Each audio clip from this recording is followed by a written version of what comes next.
Hola, hola, mi nombre es Desiree Rodríguez y estamos aquí en La Caja Machanga, un canal dedicado a la divulgación tanto de lengua como de literatura para secundaria y para bachillerato, pero todo el mundo está bienvenido. Hoy en concreto vamos a subir un videíto específico sobre cómo hacer una opinión crítica de 10. Muchos consejos que les voy a dar, voy a organizarlos de un poco de alguna manera y probablemente subiré más vídeos recomendando más cositas. Pero bueno, aquí les voy a subir lo que creo que es más importante y que es más claro. Vale, para empezar, tenemos que tener claro una cosita. Tengo aquí unas anotaciones para ir un poquito al grano, eh, pero bueno, eso. Para empezar, lo más importante que tenemos que tener en cuenta a la hora de hacer una opinión crítica es su tipología textual. ¿Qué es una opinión? ¿No? Una opinión es un texto expositivo argumentativo. Cuando nosotros vemos y estudiamos, pues mira que el texto expositivo argumentativo pues tiene una tesis, pues tiene unos argumentos, pues tiene una explicación, una parte explicativa, ¿no? Porque es expositivo. Eso se tiene que reflejar en nuestra opinión. Es decir, nosotros tenemos que cumplir y mostrar esas características en nuestro texto. ¿Cómo mostramos eso? Pues pensando, para empezar, cuál es mi tesis. Es decir, si yo voy a hablar del medio ambiente, ¿cuál es mi opinión? Pues yo qué sé, a ponerle un ejemplo. ¿Qué opino yo sobre las macrogranjas? Pues estoy en contra de las macrogranjas porque las macrogranjas generan muchísimos desechos, que además esos desechos se tiran alegremente y que perjudican generalmente muchos ríos, por ejemplo, o riachuelos. O estoy a favor porque es una producción importante por la que genera mucho trabajo y, y eso además alimenta a muchas personas. En mi caso, yo no voy a ser partidaria, no lo hago por lo menos en este tipo de vídeos, en otros sí, en mi podcast de sala de profesores sí doy mi opinión. Aquí voy a intentar no dar mi opinión porque a nadie le importa, pero sí la suelo utilizar para dar ejemplos. Eso no significa que la opinión de nadie, mientras siga unos valores lógicos de derechos humanos y todas estas cosas, pues todo el mundo es lícito de opinar lo que quiera. Y además, a veces hay que hacer el ejercicio de opinar en contrario. Y aquí estamos, opinar en contrario. Argumentos. Tenemos que ver dos argumentos importantes que se piden. Ya hay uno de ellos que parece que no está exigido, pero bueno, yo lo pongo porque a mí me parece correcto. Uno de ellos es el literario, el argumento literario. El argumento literario en su momento era obligatorio para la EBAU, ahora en la PAU no es obligatorio, pero yo considero que hoy demuestras madurez, demuestras cultura, demuestras sabiduría, ¿no? Si tienes que citar, pues esto me recuerda al Lazarillo, es que no se puede ir por la vida como un Lazarillo, estos políticos que son terribles y van a medrar y tal como el Lazarillo, por ejemplo. O es que la gente solo piensa en tonterías como, ¿cómo se llama este programa? La Isla de las Tentaciones. Pues mira, como la Isla de las Tentaciones, ahí tienen la hora de la Celestina, que no sé qué, que un poco más o menos es lo mismo. Eh, pues eso, es decir, a veces esas citas generan oye, que soy una persona culta, ¿vale? Y por lo tanto me tienes que poner más nota porque soy una persona culta. Bueno, otro que, y esto mucha gente va a estar en contra, pero me da igual.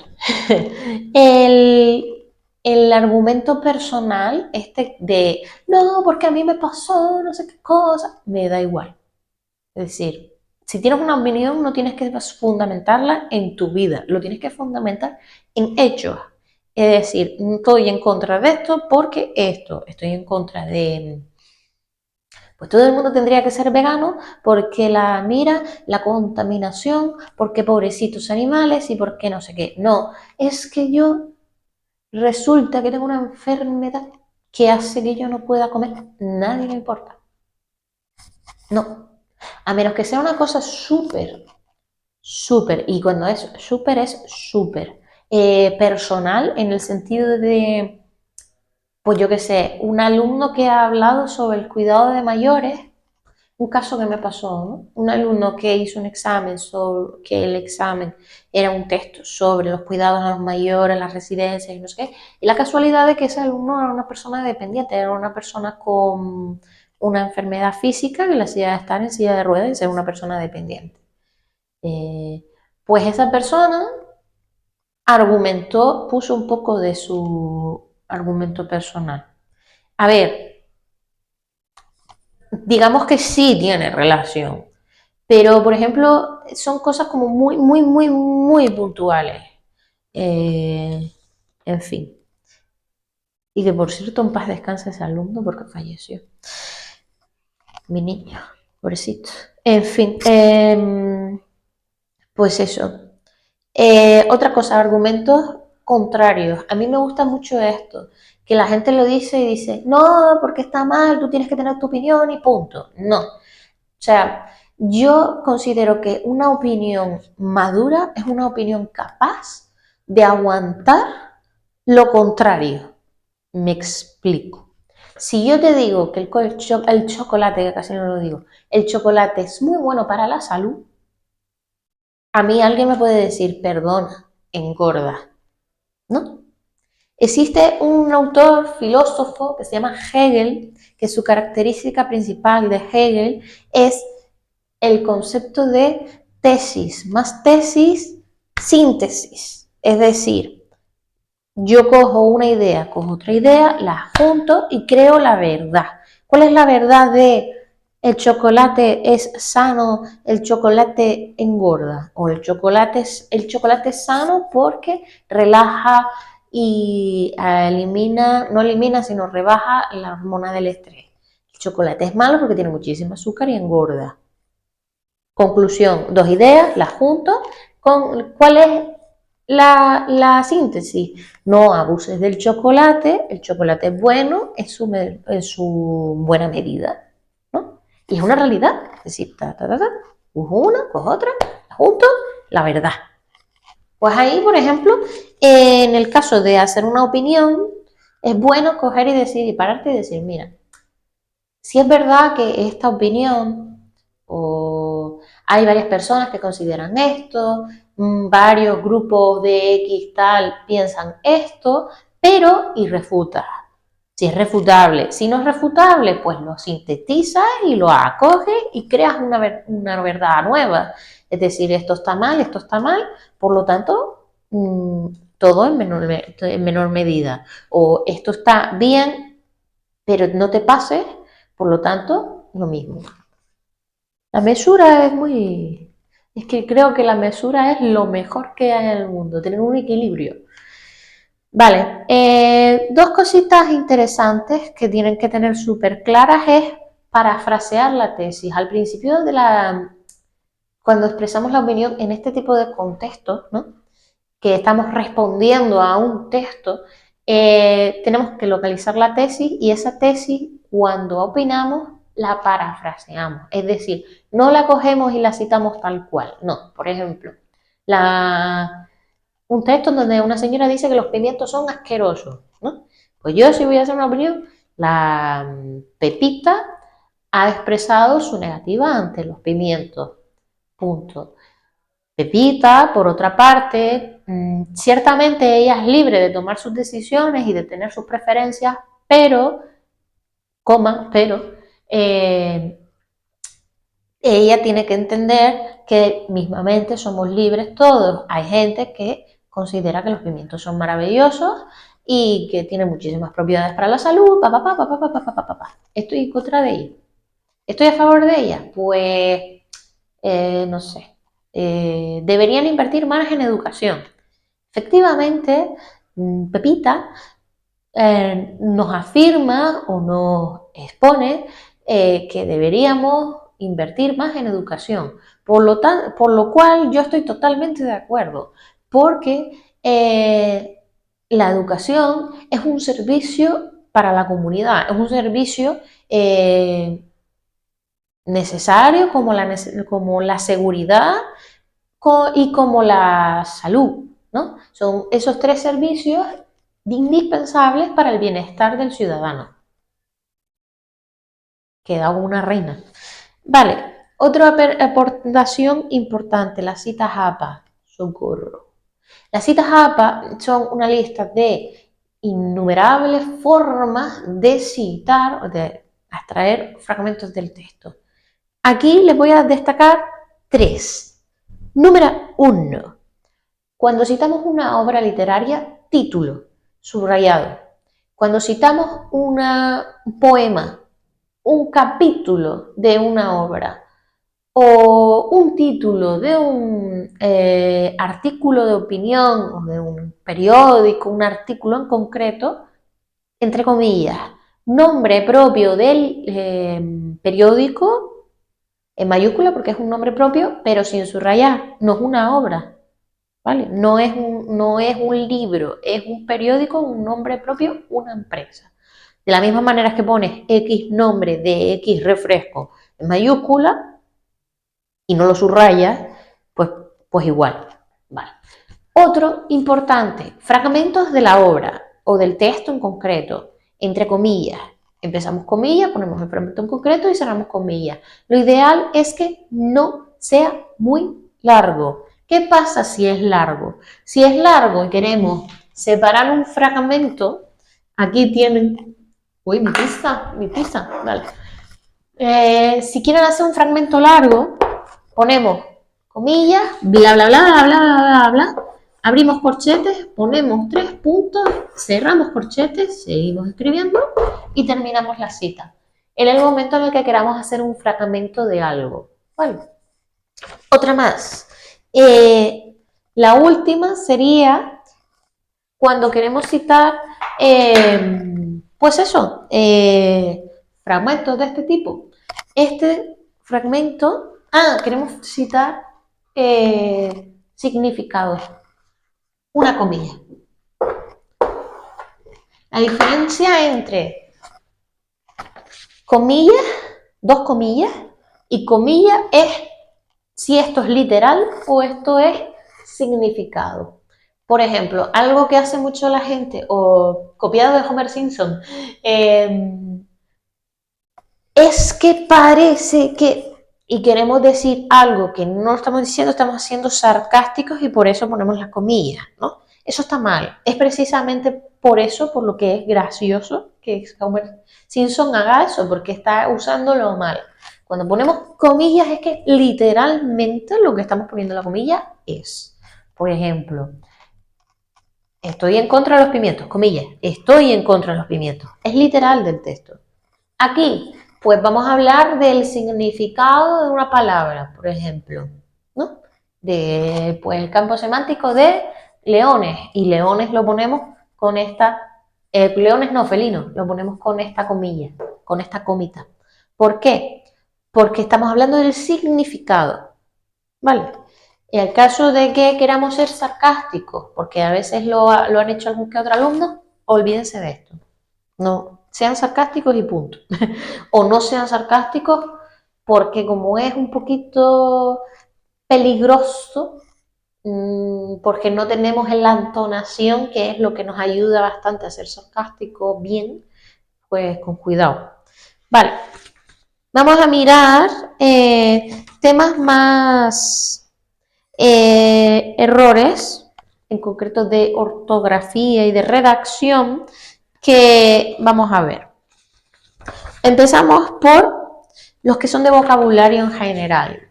Vale, de vocabulario y de ortografía. Obviamente la ortografía tiene que estar correcta. No sé si me explico, obviamente.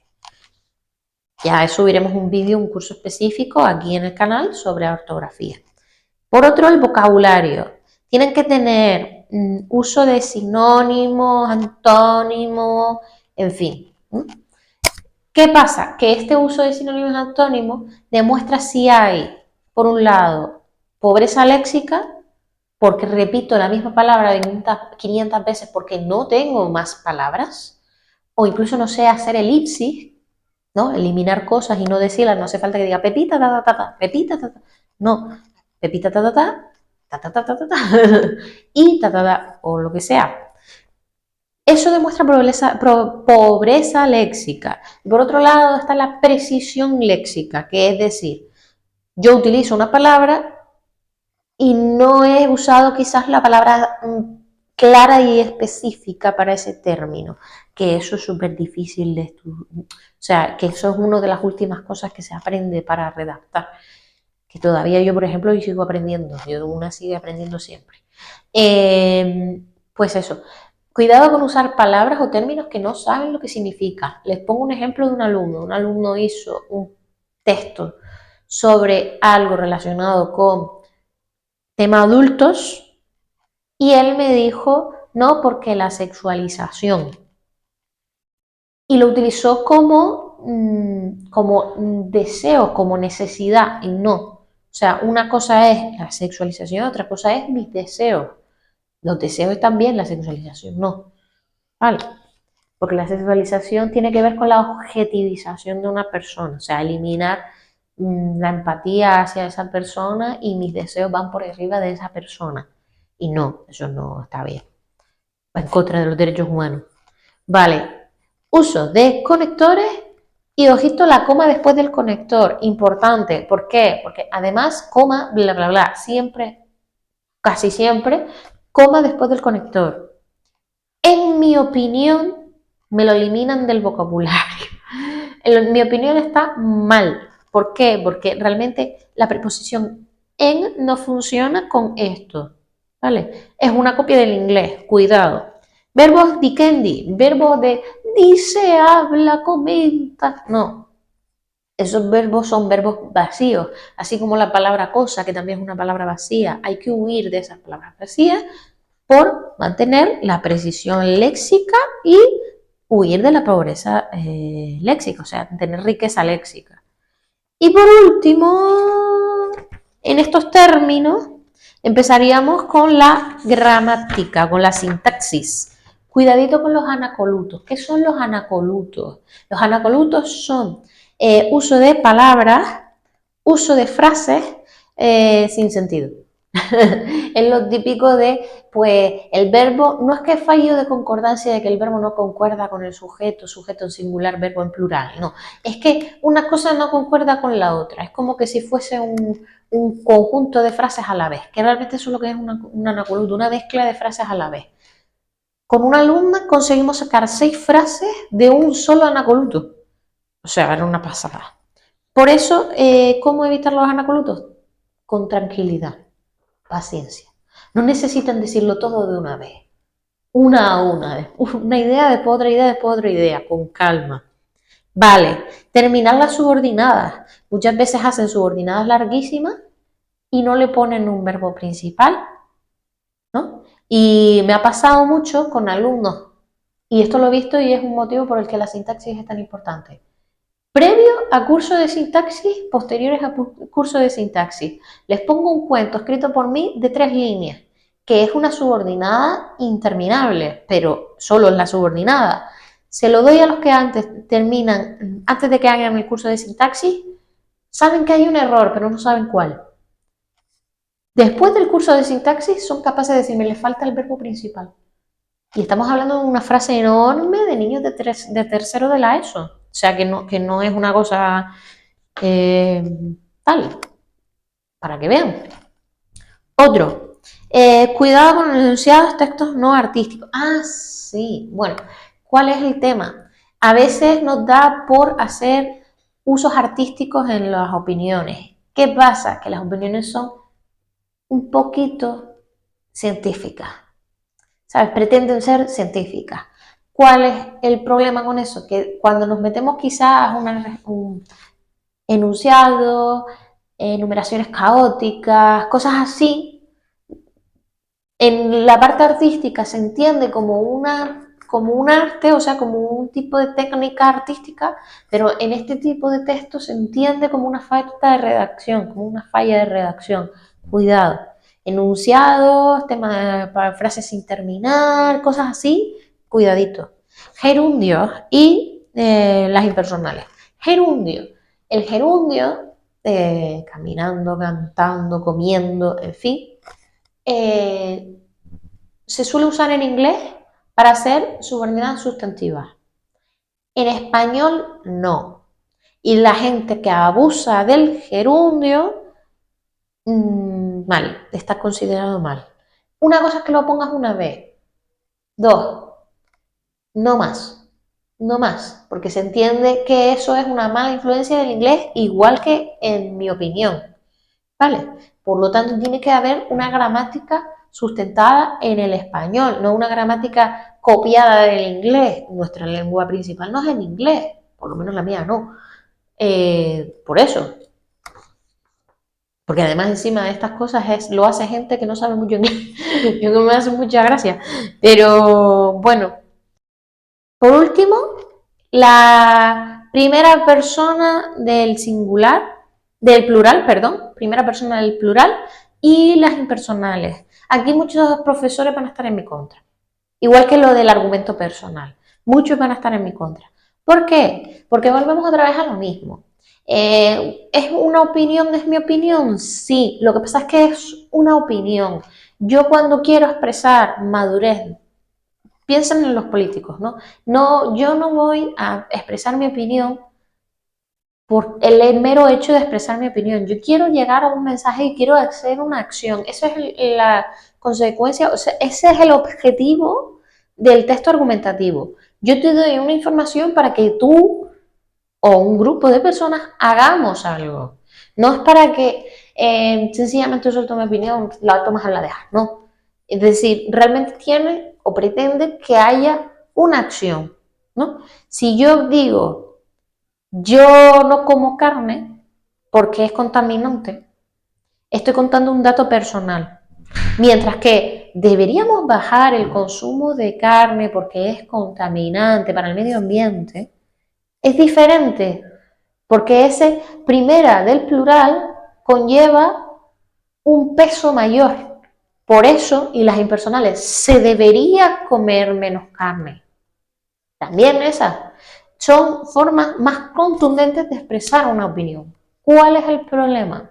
Que al ser más contundentes, parecen menos subjetivas, porque la opinión es subjetiva, cada uno tiene una opinión. En este caso, al ser parecer tan crítica y tan objetiva, se pierde esa sensación de subjetividad.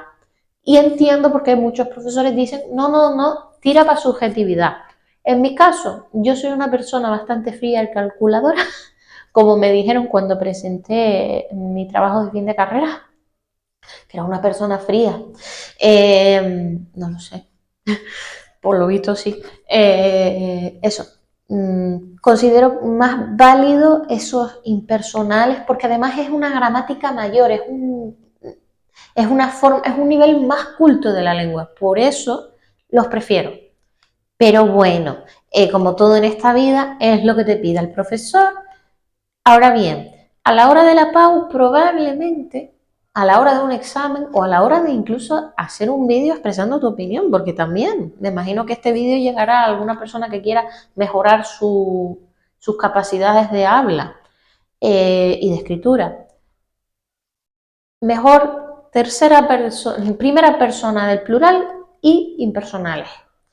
Dicho esto, te recomiendo que te suscribas al canal, que le des like al vídeo, que lo compartas, que reluques un poco, que mires un poco los cursos que tengo activos aquí en el canal, porque además tengo uno de sintaxis en donde explico las impersonales, por ejemplo, otra donde explico las subordinadas, también tengo varios vídeos de subordinadas y tengo en el futuro tendré cursos de léxico-semántica y bastantes cursos tengo un vídeo incluso de cómo hacer un comentario de texto, tanto crítico como literario, y varias cositas más. Así que nada, les veo en el próximo vídeo. Y nada, les veo en el próximo vídeo. Muchas gracias por suscribirse y chaito. Hasta el próximo.